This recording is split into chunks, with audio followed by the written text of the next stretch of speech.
One of the closest finishes in Formula One history. One of the most unbelievable victories in sport.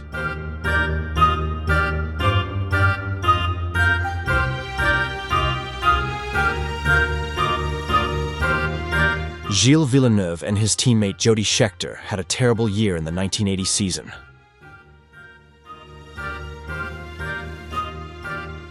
Despite the resounding success of the 312T model, the 1980 season was one of Ferrari's worst in history. The Ferrari 312T had been in action since 1974, winning 3 drivers' championships and 4 constructors' titles.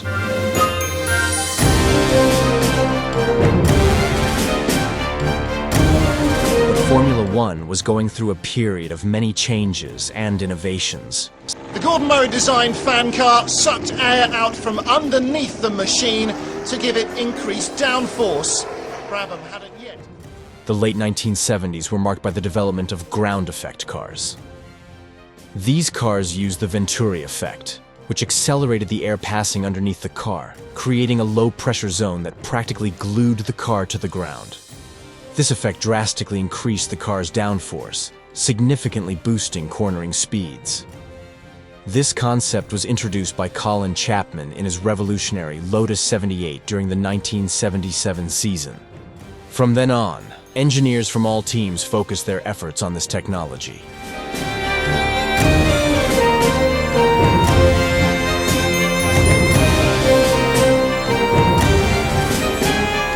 By 1980, Ferrari had fallen behind in this crucial aspect and endured a season to forget, but the Italian team quickly worked to recover and arrived in 1981 with a completely new car, the 126CK. The changes started with the engine. The flat 12 3.0-liter was replaced by a 1.5-liter V6 turbo.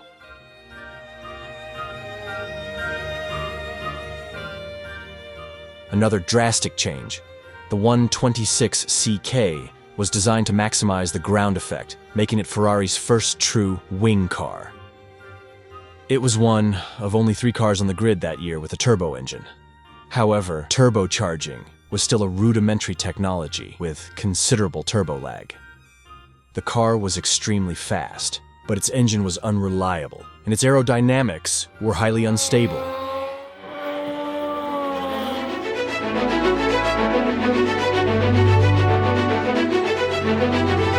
Jarama Circuit, Spanish Grand Prix.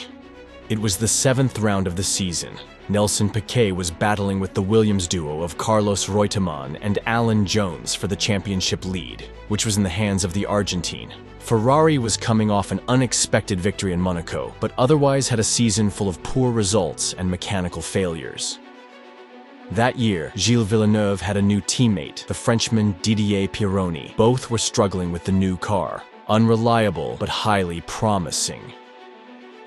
Given the car's speed and instability, good results were expected on faster circuits. But Villeneuve's best performance so far had been due to his genius, not the car itself. Jarama was a tight, twisty circuit with many slow corners, not a track where Ferrari was expected to shine. It was the last Formula One race at the circuit, as Spain would not host another Grand Prix until 1986 at Jerez.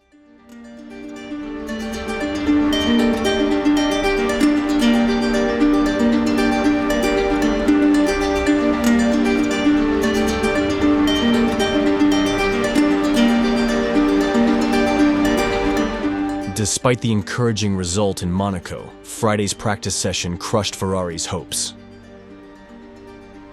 Gilles was 2 seconds off the pace and commented, "With the new tires, it's okay for 4 laps. After that, forget it. It's just a fast red Cadillac sliding all over the place." On Saturday, Ferrari worked tirelessly on the car's setup, and Gilles pushed the car beyond its limits. Reports from the paddock say Villeneuve put in an insane lap. On Friday, he had been close to Pironi's time, but by Saturday, he was almost a full second ahead of his teammate. Still, Gilles could only manage 7th place on the grid. The starting lineup: Jacques Laffite, Alan Jones, Carlos Reutemann, John Watson, Alain Prost, Bruno Giacomelli and Gilles Villeneuve. The Spanish sun was scorching, making conditions even more challenging for Ferrari. The cars lined up for the start. Laffite had a terrible start, dropping to 16th place, while Alain Jones took the lead, followed by Reutemann. Gilles launched brilliantly, battling wheel-to-wheel with Alain Prost's Renault Turbo and snatching third place at the first corner. Reutemann leading Villeneuve with Alain Prost with them, and Jacques Laffite is Andretti, racing for Alfa Romeo, also had a strong start, closing in on Villeneuve and overtaking Prost, who had damaged his front wing in the fight with Gilles. Piquet, starting 9th, had struggled with grip all weekend and gained some positions, but lacked the pace of the frontrunners. Pegaso towards the right-hander at Ascari, and that's Alain Prost in the Renault, going extremely well. In the second lap, Villeneuve used Reutemann's slipstream and made a brilliant overtake on the outside, securing second place. Meanwhile, Alain Jones built a solid lead, increasing the gap lap by lap. He's through. Gilles Villeneuve is through into second place on the second lap. The win seemed secure for Williams, with Jones in front and Reutemann closely behind Villeneuve in third. Villeneuve was already pushing the Ferrari beyond its limits. By lap 14, Jones had built up a lead of over 10 seconds over Gilles. It was on this lap that Jones made a mistake at the Ascari corner and went off the track into the gravel trap. That's a Williams out of the running. And it's Alain Jones. Alain Jones, the leader on lap 12. And Villeneuve goes through into the lead. Reutemann goes through now into second position. At the time, the rules were not clear about marshals pushing cars back into the race. But in Jones' case, they took too long, and the Australian rejoined in 16th place, leaving the lead as a gift to Gilles. To push him. And if he has a push start and thereby has outside assistance and his engine isn't running properly, he wants another push. And if he gets that push, and by the way, look at the stones sticking to his soft tyres, well, he's got the push. Now he's in real trouble because if Jones catches up through the field and does well, he can... With over 60 laps to go, it seemed almost impossible for Gilles to hold the lead. Reutemann, Prost, Andretti, Piquet, and Watson were all chasing him. A turbocharged Ferrari in third position. There's the confirmation at the end of 18 laps. Reutemann attacked relentlessly, but Villeneuve defended perfectly. Have dropped back, and John Watson has now moved up in the Marlboro MP4 into fourth position. So, the turbocharged V6 Ferrari leads number 2 Carlos Reutemann in the V8 Ford-engined Williams. On lap 28, Prost retired. It's Prost! Prost off! Alain Prost, the man who was in third position. Well, what a race this Spanish Grand Prix is turning out to be. Meanwhile, Laffite was charging through the field. By lap 39, he had overtaken Piquet and was chasing Watson for P4. There are the positions after 32 laps, confirming that Jacques Laffite is fourth, Piquet is fifth, and Elio De Angelis, the Italian in the Lotus 87, only the second race in this car, is up into sixth position. Halfway through the race, Villeneuve was still holding on heroically despite Reutemann's constant pressure. At all, but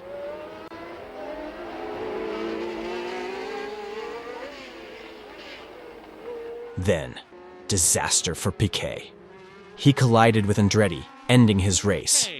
Nelson Piquet, who I just said was in fifth position, number 5, has done it again. Because this is now the third race in succession that Nelson Piquet has gone off and got no points. With 20 laps to go, Laffite was already close behind Reutemann, and at a much faster pace than the first two. And Reutemann's trying to take Villeneuve as they come up to, and he fails. Villeneuve either puts his foot down a bit further, or because he's got the line, obliges Reutemann to drop back. But Carlos is challenging very hard now. He desperately wants to get Villeneuve. Laffite takes the Argentinian slipstream and overtakes just as Villeneuve did on the second lap. If Salazar doesn't move over, we could get a change of place. And Laffite is coming up to take Reutemann, or trying to. He used slipstreaming to pass him just like Villeneuve did earlier. Jacques Laffite is through into second position. A lap later, Watson also overtook Reutemann, forming a four-car train behind Villeneuve. Of the tunnel bend in the minute they come in. Look at John Watson. He looks as though he's going to the pits, but he doesn't. He surges past Reutemann. An incredible passing manoeuvre. I thought he was going into the pits at colossal speed, but he wasn't. He was pulling over to take Reutemann and Salazar at the same time. Villeneuve held his lead with masterful defensive driving, enduring attack after attack.